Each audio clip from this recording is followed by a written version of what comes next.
അവൻ കുഞ്ഞായിരുന്നു. അപ്പം ഫ്രണ്ടിൽ നിൽക്കും.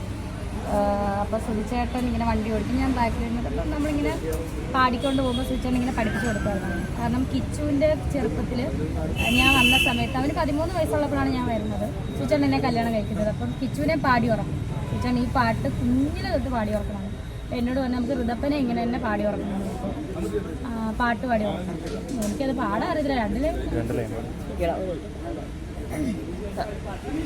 പാട്ട് പാടി ഉറക്കാം ഞാൻ താമരപ്പൂ പൈതലേ,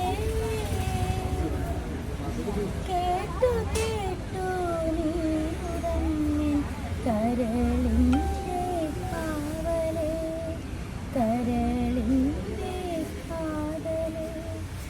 ആരിരാരോ ആരിരോ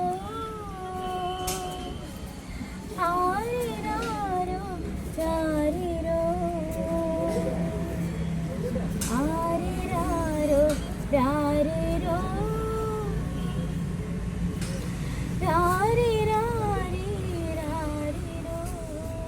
ചേട്ടൻ പഠിപ്പിക്കുന്ന പാട്ടാണ്. അവനത് പാടും, എപ്പോഴും പാടാറുണ്ട്. നല്ല രീതിയിൽ പാടും.